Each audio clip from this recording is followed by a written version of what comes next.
J'accueille, et j'en suis ravi, Alexandra Purpolia. Merci Alexandra d'être avec nous.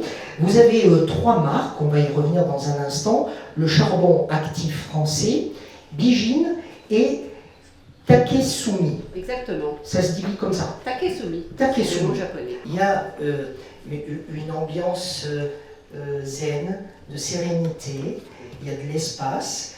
Et vous, ce sont des choses qui vous parlent beaucoup. Vous puisez aussi ce lien au travail, vous le puisez auprès de toutes les techniques asiatiques et le Japon. Racontez. Tout à fait, plus particulièrement le Japon parce que j'y ai vécu, donc j'ai une expérience et professionnelle et personnelle. Et en rentrant en France, j'ai rapporté dans mes bagages tout cet esprit zen, cette manière de conceptualiser des produits, de proposer des nouvelles solutions telles que le charbon actif pour purifier l'eau qui n'existait pas vraiment en France, mais qui en fait existait finalement après moult recherches. Nos ancêtres utilisaient le charbon végétal dans les puits pour aseptiser l'eau. J'ai donc conceptualisé et créé une ligne de soins éthique et labellisée bio par EcoCert, issue des rituels de beauté ancestraux japonais. J'ai étudié pendant 1 an comment les japonaises, je suis remontée jusqu'au IIIe siècle, à aujourd'hui, faisaient pour entretenir leur peau, leurs cheveux, leur organisme, parce qu'on sait que la beauté est de l'intérieur.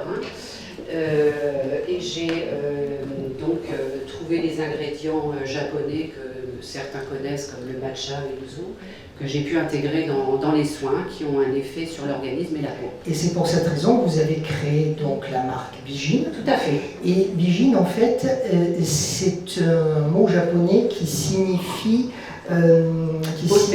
beauté, en fait, pour dire que toutes les femmes sont belles. Une belle personne, littéralement. Une belle personne. Voilà, bi, beauté, Jin, personne. C'est une belle personne au sens propre comme au sens figuré, ou une beauté. Donc ça illustre bien cet univers de beauté que j'ai créé autour des soins Bijin. Parlez-nous du charbon actif. Alors, le charbon actif, c'est 1001 utilisations, c'est une merveilleuse découverte, je vis avec d'ailleurs tous les jours. Un charbon devient actif lorsqu'il est brûlé entre 900 et 1200 degrés. Ça veut dire que le bois a vidé tous ses pores des toxiques et qu'on peut l'utiliser pour absorber toutes les molécules toxiques qui sont dans l'air et dans l'eau et dans l'organisme avec le charbon actif en poudre que vous connaissez, qu'on peut acheter. Donc tout ça c'est pour faire, se faire du bien, des biens. Se faire du bien à sa maison, on peut le mettre dans la maison, se faire du bien à soi, à son organisme, en le prenant ou en gélule ou à la cuillère en poudre, et en buvant une eau du robinet filtrée au charbon. Bravo, c'est magnifiquement présenté. Moi, je tiens à vous dire, ça se marie très très bien dans ce décor. Vous avez reçu un label, c'est pas n'importe quoi, meilleur produit bio 2022, mesdames, messieurs. Oui. Je suis plutôt modeste. C'est vrai que le baume a été testé par 100 consommatrices, comme vous, mesdames, et elles avaient un long questionnaire à remplir. Et il a plu à la majorité des consommatrices qui l'ont élu meilleur produit bio de l'année, produit corps. Vous avez une politique zéro déchet. Complètement. Alors, c'est pour faire bien ou c'est pour faire vrai? C'est pour faire vrai. Pour se faire du bien à soi, pour faire du bien aux poubelles aussi. Et effectivement, tous nos contenants sont réutilisables. On privilégie le verre.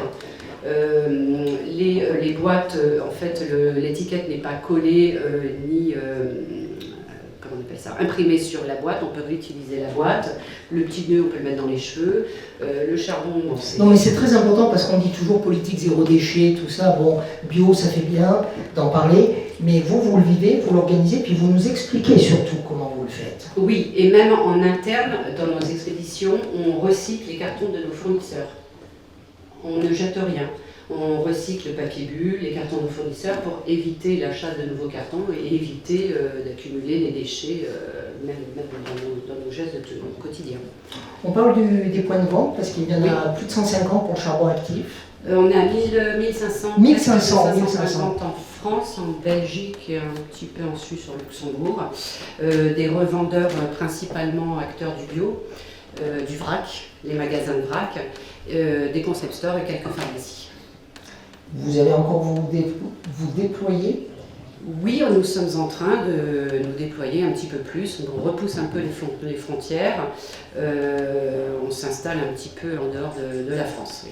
Alors, j'ai vu tout à l'heure, quand on n'a pas répété, mais on s'est rencontrés un peu plus tôt dans l'après-midi au château, avec tous les intervenants, vous êtes arrivés avec une armée de collaborateurs et collaboratrices, plus sympathiques les uns que les autres. Ça nous a tous surpris. Oui. Donc, voilà, on va pouvoir aussi leur demander un peu de nous renseigner sur les produits ce soir, c'est ça? Exactement. On fait tout en interne, donc on reçoit la marchandise en brut, on la nettoie, on la calibre, on la conditionne, on crée nos produits en interne, on a un micro-labo dans lequel on conceptualise la ligne de soins, donc ils sont à même de parler des produits, ils connaissent très bien les produits. Parmi les 3 marques, retenez donc au moins celle du charbon actif, charbon français actif, et puis aussi Bigine. Moi je trouve que c'est beau comme nom, Bigine, ça parle bien, je sais pas, ça résonne, moi ça me plaît bien.